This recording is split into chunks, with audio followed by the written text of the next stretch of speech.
अलिफ पार्ट 38। अरे हुस्ने जहाँ, आज तो मौज़ों का दिन है, कहाँ थी तुम? महमूद भाई मुमताज़ और सुल्तान के साथ कमरे में दाखिल होती हुई हुस्ने जहाँ को देखकर बेख्तियार उठ खड़ा हुआ था। वह इंडस्ट्री का एक बड़ा प्रोड्यूसर था। हुस्ने जहाँ को फ़िल्म इंडस्ट्री में मुतारिफ़ करवाने वाला और अदाकाराओं को सितारा बना देने वाला। बस वो जवानी की गलतियाँ अब आ गई है वापस। मैंने कहा शाह साहब अपनी नई फ़िल्म लॉन्च करने वाले हैं, आओ सलाम करके आते हैं। मुमताज़ बेगम ने बड़ी खुशामदी अंदाज में उसे महमूद भाई से मिलवाते हुए कहा था। बड़ा ही अच्छा किया मुमताज़, तुमने इसे ले आई। महमूद सोफ़े पर बैठी हुस्ने जहाँ को बगौर देख रहा था, जिसका चेहरा मेकअप से सजा हुआ था। वह एक भड़कीली साड़ी में मलबूस थी और सोफ़े पर बैठी हुई थी। आपसे माफ़ी भी तो मांगनी थी शाह साहब, आपकी फ़िल्म छोड़कर भागी थी, मुमताज़ ने उसी तरह खुशामदी आवाज़ में कहा। अब पुरानी बात हो गई है वो, मैंने माफ़ कर दिया है इसे, महमूद भाई ने हाथ उठाकर टालने वाले अंदाज में कहा था। ऐसे कैसे माफ़ी होती है जी, चल उठ, पाँवों को हाथ लगा कर माफ़ी मांग शाह जी से, मुमताज़ ने हित्ता कमेज़ अंदाज में हुस्ने जहाँ से कहा था। हुस्ने जहाँ मेकान के अंदाज में उठ खड़ी हुई थी। ना इसकी ज़रूरत नहीं, अपनी हीरोइन को पैरों में नहीं बिठा सकता मैं, चाहे वो कितनी ही पुरानी क्यों ना हो। महमूद भाई ने हुस्ने जहाँ को वहीं रोककर दोबारा बिठा दिया था। तो ना रखे ना पुराना, नया कर दें एक बार फिर, देखिए आज भी वही हुस्ने जहाँ है। मुमताज़ बेगम ने बेहद खुशामदी अंदाज में हंसते हुए किसी शो पीस की तरह हुस्ने जहाँ को पेश किया था। वो नहीं है मुमताज़, 9 साल गुजार कर आई है, चेहरे पर पक्कापन आ गया है। ये कैमरा बड़ा कुत्ता होता है, आंख से पहले इस पक्केपन को ढूंढ लेता है और दिखा भी देता है। महमूद भाई ने सिगार पीते हुए उसने जहाँ पर नजरें जमाए बड़े बेरहमाना अंदाज में कहा था। सुल्तान और मुमताज़ मुस्तरिब हुए थे। नहीं, वो आज मेरी बेस ख़राब हो गई इसलिए लग रहा है, वरना स्किन तो वैसे ही फ्रेश है, आंखें, नाक, होंठ सब वैसे ही कातिल। सुल्तान जैसे हमेशा की तरह हुस्न जहाँ की मदद को दौड़ा था, और फिगर भी वैसे का वैसा, 16 की नहीं लगती तो 18 से बड़ी भी नहीं लगती। जब नाचने खड़ी होगी तो कश्तियों के पुश्ते लगा देगी। इस बार मुमताज़ बेगम ने कसीदे पढ़े थे हुस्ने जहाँ के। अच्छा तो ज़रा डांस करके तो दिखा तू हुस्ने जहाँ, मैं भी देखूँ कितने झटके बाकी हैं तुझ में, महमूद ने यकदम हुस्ने जहाँ से मुखातिब होते हुए कहा था। वो उसका चेहरा यूँ देखने लगी जैसे उसने कोई अजीब बात कह दी थी। उठ जा हुस्ने जहाँ, मुमताज़ ने उसे बैठे देखकर फ़ौरन तहकमाना अंदाज में कहा था। वो उठ खड़ी हुई थी, पाँव से हील्स उतारते हुए वो कमरे के वुस्त में पड़े रैक पर जाकर खड़ी हो गई थी। महमूद भाई ने अपनी मेज़ के पास पड़ा एक टेप रिकॉर्डर ऑन कर दिया था। कैमरा म्यूज़िक से गूंजने लगा था। हुस्ने जहाँ ने अपने बाजू फैलाया और बाजू फैलाते ही उसे तहा याद आया। वो 9 साल पहले स्टेज पर उसका रक्स करता हुआ वजूद, वो मौसीकी, वो हुस्ने जहाँ का बेख्तियार होना, वो पता नहीं कहाँ से दोबारा चला आया था, अपने बाजू फैलाए दायरे में रक्स करता हुआ। तुम रूमी के मिस्रे की तरह खूबसूरत हो, गहरी जैसे रोशन चांदनी रात, जैसे ठंडा नीला शफाफ समुंदर, जैसे सीप में बंद पानी का कतरा, जैसे चिनार के दरख्तों को छूती हवा। रूमी कहता है मैं तुम्हारे दिल के अंदर वहाँ रक्स करूँगा जहाँ तुम्हारे अलावा कोई नहीं देख सकेगा। उसके कानों में तहा की आवाज़ गीत के बोलों की तरह गूंजने लगी थी। बाजू फैलाए वो नाचने लगी थी वैसे ही जैसे वो नाचता था। मैंने तुम्हें अपने दिल के अंदर नहीं, अपनी रूह के अंदर मौजूद पाया, रक्स करते हुए, मुझे हैरान करते, मदहोश करते हुए। तुम्हें वहाँ से निकालूंगा तो मर जाऊँगा। उसकी आवाज़ अब किसी सैफो गूंज की तरह उसे सुनाई देने लगी और वो उसके लय पर झूम रही थी, घूम रही थी, नाच रही थी, हाथ उठाए, बाजू फैलाई, वही रक्स करता तहा का वजूद, वही दरवेशों का रक्स, एक बाजू हवा में बुलंद, एक ज़मीन की तरफ। सुल्तान गिंग था, मुमताज़ और महमूद चुप।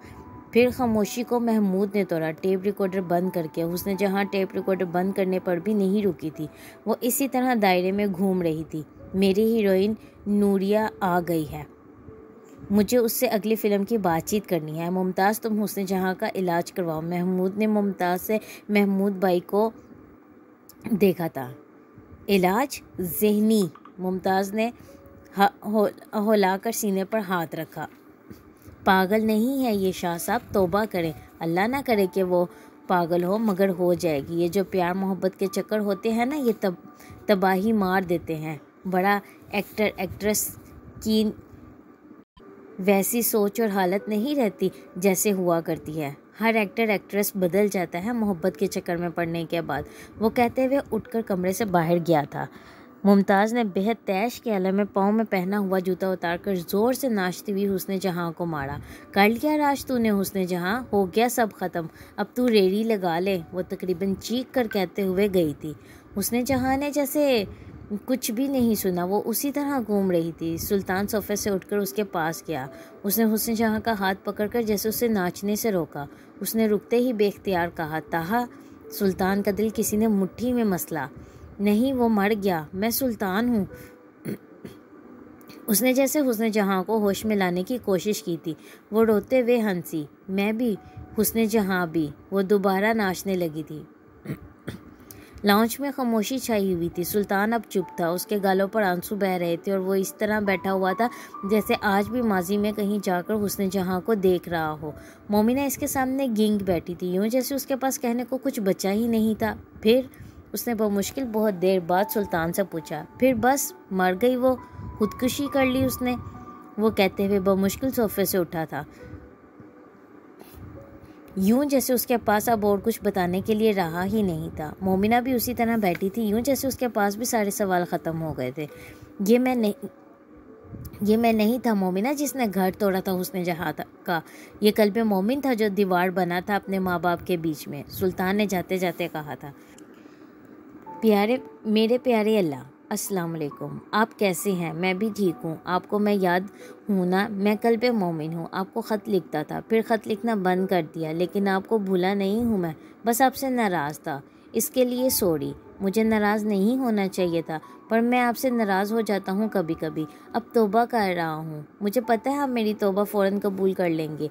ये मुझे दादा ने बताया है। पहले मुझे सारी बातें मम्मी बताती थी, अब दादा बताते हैं। मैं वापस तुर्की आ गया हूँ। आपका शुक्रिया। आपको ख़त लिखा करता था मैंने दादा के पास जाना है। आपने मेरी दुआ कबूल कर ली, लेकिन अब मैं यहाँ बहुत उदास हूँ।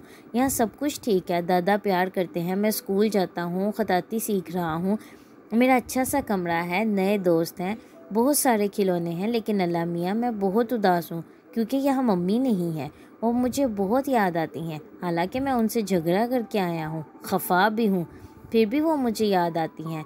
मैं जानता हूँ वो अब मुझसे प्यार नहीं करती। उनकी ज़िंदगी में अब बस डांस है और वो आदमी सुल्तान भी, जिससे मुझे बहुत नफ़रत है। मैं आज भी मम्मी से प्यार करता हूँ, उनके साथ रहना चाहता हूँ, लेकिन पाकिस्तान में नहीं, यहाँ तुर्की में। यहाँ बाबा की कब्र है। मैं और दादा हर हफ्ते कब्र पर जाते हैं, दुआ मांगते हैं। मैं वहाँ बहुत प्यारे फूल रख कर आता हूँ। मम्मी को सफ़ेद गुलाब अच्छे लगते हैं और बाबा को रेड गुलाब। मैं बाबा की कब्र पर सफ़ेद और रेड दोनों गुलाब लेकर जाता हूँ, एक एक। मम्मी यहाँ आ जाएं तो फिर मैं और दादा मम्मी तीनों बाबा की कब्र पर जाया करेंगे। मुझे लगता है बाबा मम्मी का इंतज़ार करते रहते हैं। पता नहीं मुझे ऐसा क्यों लगता है। मेरे प्यारे अल्लाह, क्या आप मम्मी को मेरे पास हमेशा के लिए तुर्की भेज सकते हैं? मैं और दादा उनके साथ बहुत खुशी से रहेंगे। आपको पता है मैं सारी चीज़ें आपसे मांगता हूँ, किसी और से नहीं। ये मुझे मम्मी ने सिखाया था। आप अगर मेरी मम्मी को मेरे पास भेज दें तो मैं आपको एक बहुत प्यारा बर्ड्स फ्लावर्स और बटरफ्लाइज वाला कार्ड बनाकर भेजूंगा और उसके ऊपर ख़ताती में आपका नाम भी लिखूंगा जो मैंने दादा से सीखा है। बहुत प्यारा सा नाम लिखूंगा आपका, अच्छे से रंगों में। और हाँ, अब मैंने आपके नाम का अलिफ भी लिखना सीख लिया है, वो भी सीधा। दादा कहते हैं मैं मम्मी को ख़त लिखकर अपने पास बुलाऊं, लेकिन मुझे पता है वो मेरे कहने से नहीं आएंगी, लेकिन आपके कहने पर आ जाएंगी, इसलिए मैं आपको ख़त लिख रहा हूँ। मैं आपसे ढेर सारा प्यार करता हूँ और ज़्यादा करूँगा, बस आप मम्मी को यहाँ भेज दें। अपना ख्याल रखें। आपका कल्बे मोमिन। कल्बे मोमिन टीना और दाऊद के साथ बैठे हुए ऑफिस में काम कर रहा था जब अब्बास दरवाज़ा खोलकर अंदर दाखिल हुआ था। वो उनकी पिछली फिल्मों का हीरोइन था और अलिफ को शुरू में साइन करके फिर कॉन्ट्रैक्ट ख़त्म कर चुका था, लेकिन मोमिना सुल्तान की फ़िल्म साइन करते ही वो उड़ जाने वाले सारे मौसमी परिंदे अगली बहार की नज़ारे के लिए वापस आना शुरू हो गए थे। वो बड़ी गर्मजोशी से सीधा मोमिन के पास आकर उससे गले मिला था, फिर उसने मुसाफा करके हाथ अपने सीने पर यूँ रखे जैसे उसके लिए कल्बे मोमिन से मुसाफा करना और गले लगना भी सादत की बात थी। आपको पता है मोमिन भाई, आपके काम का फ़ैन हूँ मैं। आपके साथ प्रोजेक्ट्स करने के लिए 10 प्रोजेक्ट छोड़कर आ सकता हूँ मैं। उसने इस अंदाज में कहा था जैसे उसने अलिफ से अलहदगी इख्तियार की ही ना थी और इस फिल्म के बारे में पहली बार ही पता चला था उसे। टीना और दाऊद ने मायने खेज नज़रों का तबादला किया था और कल्बे मोमिन ने कुछ भी नहीं कहा था। आपने मोमिना सुल्तान के साथ मुझे इस फिल्म में कास्ट करके मेरी ज़िंदगी की सबसे बड़ी ख्वाहिश पूरी कर दी है। उसने कुर्सी खींच कर बैठते हुए अपनी बात जारी रखी। स्क्रिप्ट डिस्कस करते हैं। मोमिन ने उसकी किसी लफाफी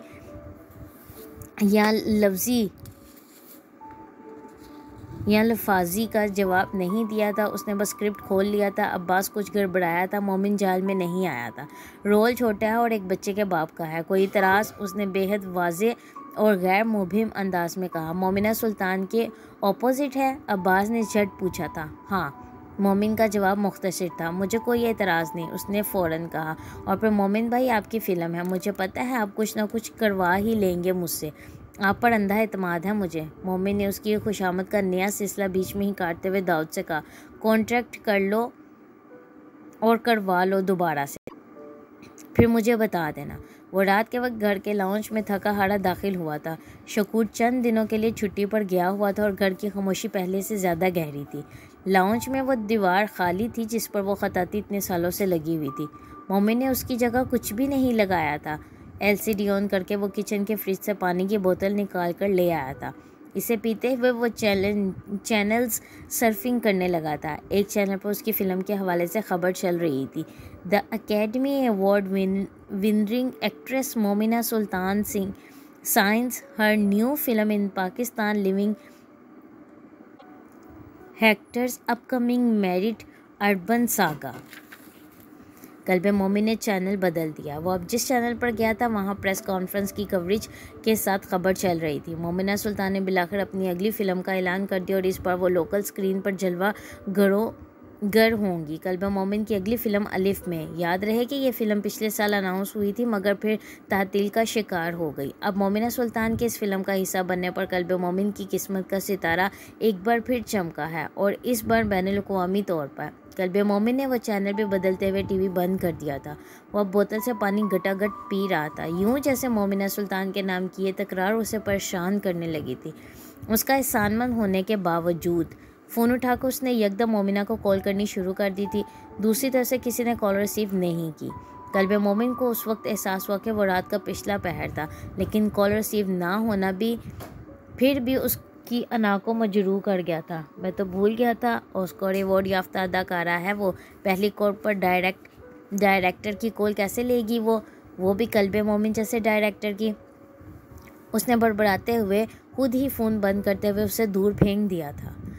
मेकअप आर्टिस्ट ने उसके चेहरे पर पफिंग से आखिरी टच देते हुए मोमिना से कहा, अब देखिए अपने आप को। वो कहते हुए सामने से हट गई थी।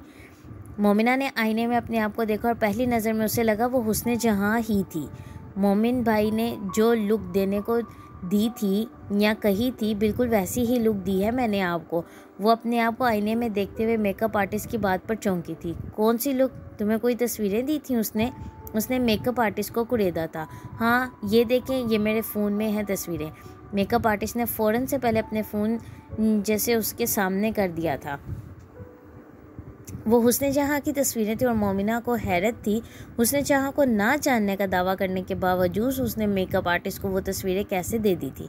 क्या उसे यह अंदाज़ा नहीं था कि मोमिना सुल्तान तस्वीरें देख सकती थी? सबीका मोमिना की लुक हो गई तो फिर हमें वो ड्रेसिंग रूम का दरवाज़ा बजाकर रवानी में अंदर आया था और आईने में मोमिना का अक्स देखकर फ्रीज़ हो गया था। वो जैसे अपनी बात भी पूरी नहीं कर सका था।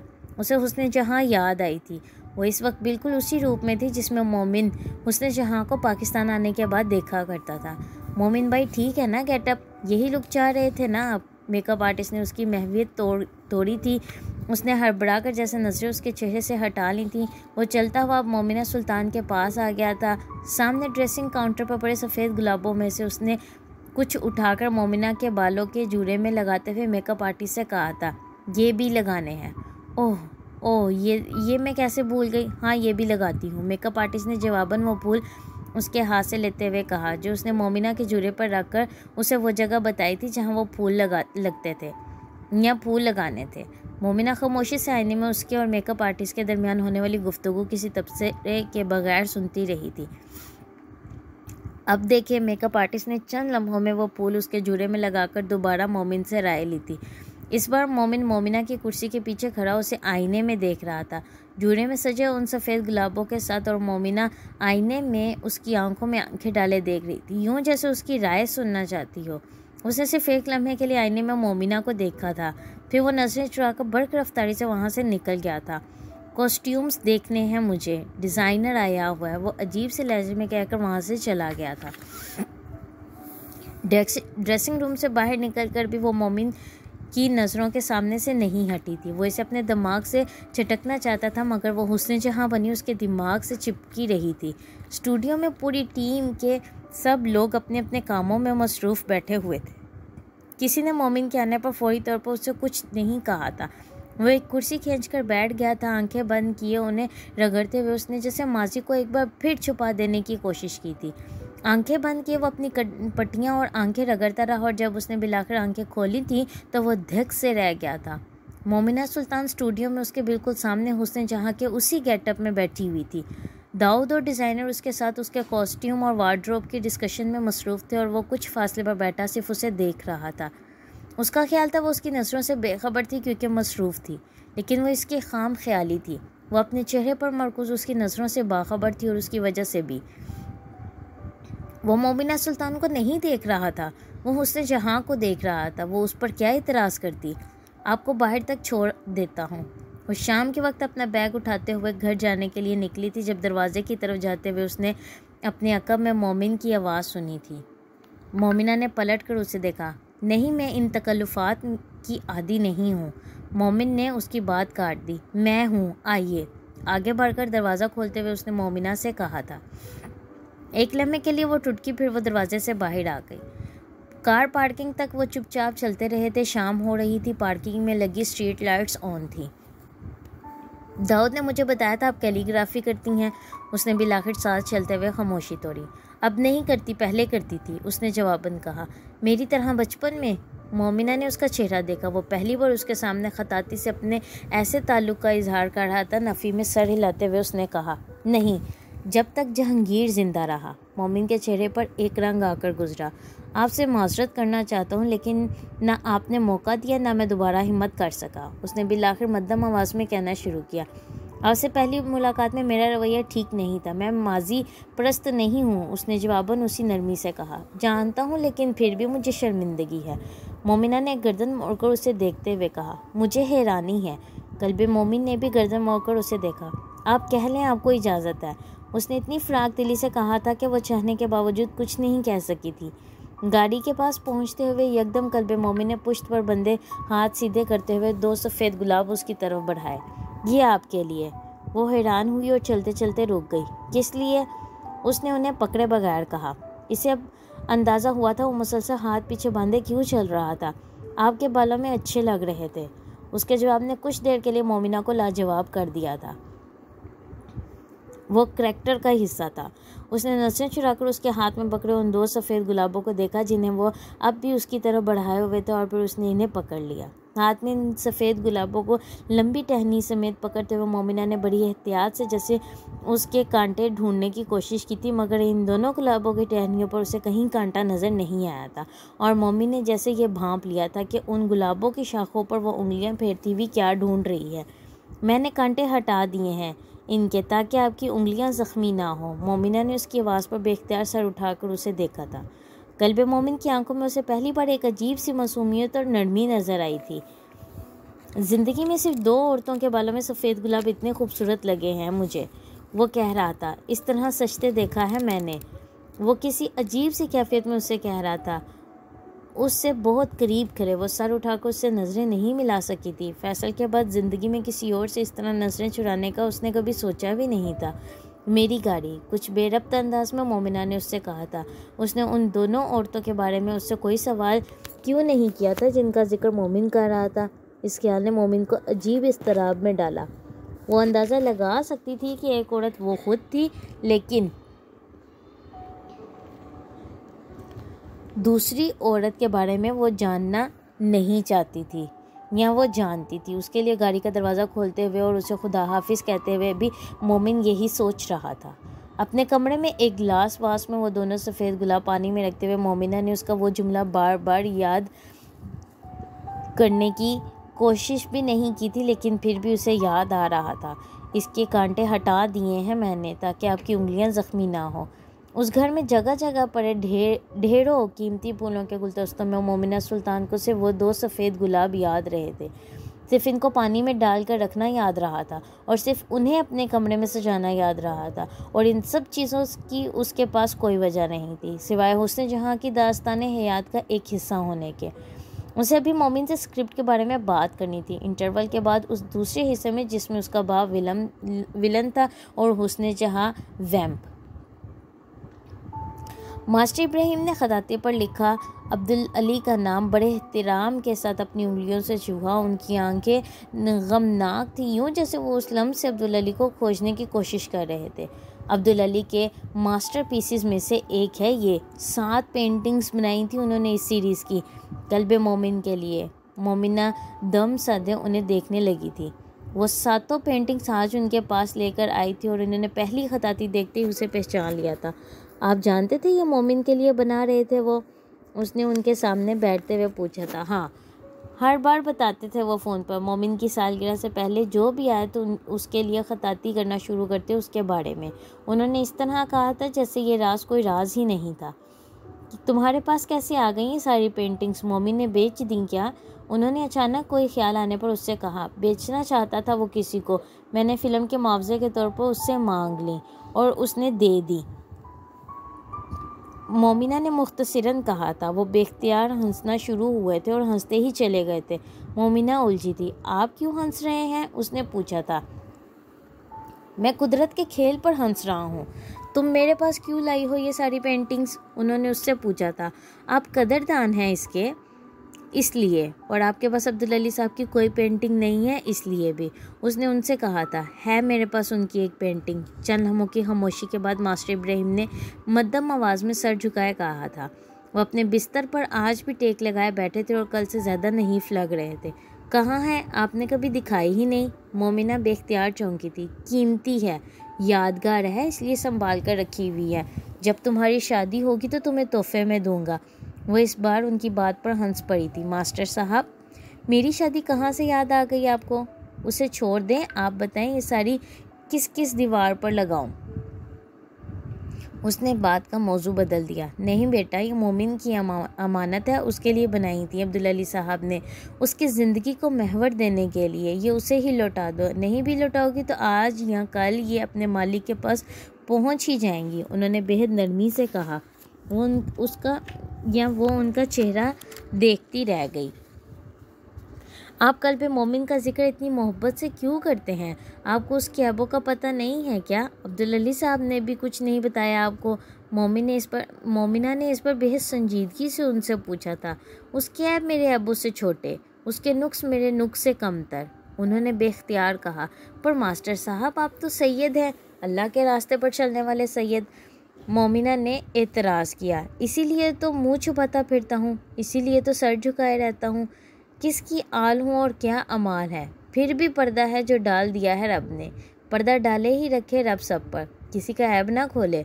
वो हंसते हुए आंसुओं से कह रहे थे और मोमिना दम साधे उनके बहते आंसुओं को देख रही थी। उसने मास्टर इब्राहिम को कभी इस तरह रोते नहीं देखा था। उसे उनसे जो पूछना था उन्हें रोता देखकर सब भूल गई थी। उस दिन वहाँ से वापसी पर मोमिना के दिल में जैसे मास्टर इब्राहिम के जुमले खूब गए थे और इन जुमलों ने बहुत सा सैर उसके दिल के अंदर से निचोड़ कर जैसे उसे पाक कर दिया था। आज दिल साफ़ हो गया तुम्हारे लिए मेरा कल्बे मोमिन। सब निकल गया जो भी गरा था। गाड़ी की पिछली सीट पर बैठी अपनी दोनों गालों से आंसुओं को रगड़ते मोमिना सुल्तान ने जैसे खुद से कहा था। वो सुबह सवेरे तैयार होकर ऑफिस जाने के लिए निकला था और लॉन्च में जाते ही खड़ा रह गया था। वहाँ दीवार पर ईदिन सिरात मुस्तकीम वाली वो खताती लगी हुई थी। खुशी की एक लहर जो और उसके अंदर से उठी थी, उसे खौफ की एक और लहर ने डुबो दिया था। तो क्या उन सफ़ेद गुलाबों का नतीजा ये निकला था कि वो उसकी फ़िल्म छोड़ गई थी? फ़िल्म छोड़े बगैर इन तस्वीरों के वापस आने की कोई सूरत बाकी नहीं बची थी। मोमिन भाई या मोमिना मैडम का ड्राइवर दे गया है सुबह सुबह। मैंने ये यहाँ लगा दी और बाकी सारी स्टोर में रखवा दी हैं। शकून ने उसे देखते हुए खुशी से चहक कर कहा था। कुछ और भी भेजा क्या? मोमिन ने जवाबन उससे पूछा था। कुछ और क्या? हाय अल्लाह, आपने फिर लड़ाई कर ली? शकून ने रवानी से पूछा और फिर सूरत हाल की संगीनी का एहसास करते हुए या होते हुए उसने दोनों हाथ सीने पर रख लिए थे। मैंने शैली पर टिकट के पैसे जमा नहीं करने इस बार, मैं आपको बता रहा हूँ। मैंने तो सारे दोस्तों और रिश्तेदारों को मोमिना सुल्तान के साथ बनाई हुई सेल्फी भी भेज दी है। मोमिन भाई, दरवाजे तक जाते जाते कल्बे मोमिन को शकूर की दुहाई सुनाई देती रही थी, मगर खुद उसके हाथों के तोते उड़े हुए थे। स्टूडियो में दाखिल होते ही बेख्तियार उसकी जान में जान आई थी। मोमिना सुल्तान एक कुर्सी पर बैठी हुई स्क्रिप्ट पर एक पेंसिल से कुछ नोट्स लिख रही थी। कल्बे मोमिन को लगा वो एक बार फिर जिंदा हुआ है, यानी वो नाराज़गी का कोई मामला नहीं था। आपने पेंटिंग्स वापस क्यों कर दी? उसके सामने एक दूसरी कुर्सी खींचकर बैठते हुए मोमिन ने उससे पूछा था। उसने सर उठाकर उसे देखा और वो मुस्कुराई। आप डर गए होंगे कि शायद मैंने फ़िल्म छोड़ दी है। नहीं, खौफ आपकी नाराज़गी का था कि पता नहीं इस पर क्या गलती कर बैठा हूँ। मोमिन भी मुस्कुरा दिया था। नहीं, किसी नाराज़गी के बगैर लौटाई हैं मैंने ये तस्वीरें, मोमिना ने मध्यम आवाज़ में कहा था। क्यों? मोमिन ने कुरेदा। मेरे उस्ताद हैं एक, उन्होंने ही लौटाने का कहा है, इसलिए लौटा दी, उसने जवाबन कहा। वो इस फिल्म का मुआवजा था। मोमिन ने जैसे उसे याद दिलाया। ये फ़िल्म तो बगैर मुआवजे के भी कर लेती मैं। उसके जवाब ने मोमिन को हैरान किया था। क्यों? इस पर मोमिन ने उसके सवाल का जवाब देने की बजाय कहा। अब बड़े सवाल करते हैं। वो चंद लम्हों के लिए खामोश रहा, फिर मुस्कुराया। मेरी माँ भी यही कहा करती थी। वह जैसे बेख्तियार कह बैठा और फिर कहकर पछताया। वो दूसरा मौका था कि वो उसके सामने किसी दूसरी औरत का जिक्र कर रहा था और मोमिना जानती थी वो दूसरी औरत कौन थी। मुझ में इतनी हिम्मत नहीं है कि मैं वो पेंटिंग्स आपको वापस भेज दूं। वो मेरा कुल असासा है जो आप ले गई थी, बाकी सब तो आ ही जाएगा मेरे पास। एक लहजे के लिए मोमिना को शिबा हुआ। मोमिन की आंखों में नमी लहराई थी, मगर फिर जैसे वो आंखें छुपाता हुआ उठ कर गया था।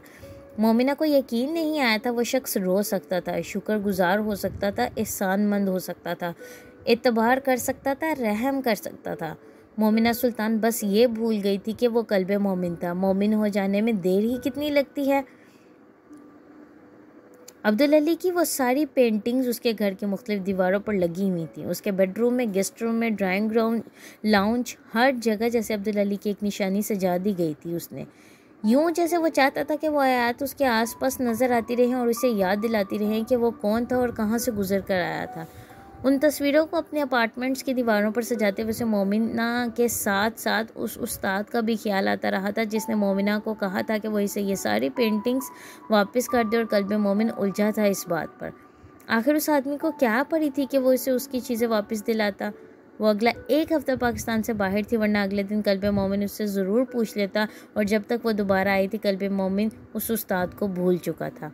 वो दुबई से वापस पाकिस्तान आई थी और पहले दिन उसका इस्तकबाल अपने ऑफिस में मोमिन ने 2 सफ़ेद गुलाबों के साथ किया था। मैंने सोचा पुराने वाले मुरझा गए होंगे, उसे मुतामिल देकर मोमिन ने कहा था। अब ये मत पूछिएगा मुझे कैसे पता चला उनके मुरझाने का। वो उसकी बात पर हंस पड़ी थी। फूल 4 दिन में मुरझा जाते हैं और इन्हें तो बहुत दिन हो गए। मोमिना ने मुस्कुराते हुए उससे फूल ले लिए थे। आप पानी में रखती होंगी इसलिए मुरझा गए, अपने बालों में लगाती तो कभी ना मुरझाते। उसके जुमले पर उसने सीधा मोमिन की आंखों में देखा और कहा, आप मुझसे फ्लर्ट करने की कोशिश कर रहे हैं। मैं आपका एहतराम करता हूँ। उसका जवाब भी इतनी ही तेज़ी से आया था, मोमिना को समझ में नहीं आया कि वो उसे मज़ीद क्या कहती। ये क्या है? मोमिन ने एक लिफाफा उसकी तरफ बढ़ाया था। फ़िल्म की फ़ीस का चेक, ये उधार था मुझ पर। पेंटिंग्स तो वापस कर दी आपने। मोमिना ने लिफाफा खोलकर उसमें से वो चेक निकाल कर देखा। वो ब्लैंक चेक था। कुछ हैरान होकर उसने मोमिना को देखा। आप अपनी मर्ज़ी का मुआवजा भर लें, इसमें आपसे कोई रियायत नहीं मांगूंगा, मगर मेरा बैंक बैलेंस आजकल महदूद नहीं है या लामहदूद नहीं है, महदूद है, उसने मुस्कुराते हुए मोमिना से कहा था। सोफे पर बैठते हुए मोमिना ने एक नज़र उसे देखा, फिर अपने बैग में से अपना पेन निकाला और सामने पड़े मेज़ पर उस चेक को रख कर उस पर एक रकम लिख दी। फिर खड़े होकर चेक मोमिन की तरफ बढ़ाते हुए उसने कहा, ये है मेरा मुआवजा अलिफ के लिए, मगर ये आप मुझे तब देंगे जब फ़िल्म रिलीज़ होकर हिट हो जाएगी। तब तक मैं ये सफ़ेद गुलाब रखती हूँ। वो कहते हुए चेक उसे पकड़ाकर स्टूडियो जाने के लिए उसके कमरे से निकल गई थी। मोमिन ने चेक पर नज़र दौड़ाई। उसकी लिखी हुई रकम 00000001 थी। जारी है। नॉवल का अगले हिस्से सुनने के लिए चैनल को लाइक और सब्सक्राइब करना मत भूलें। शुक्रिया।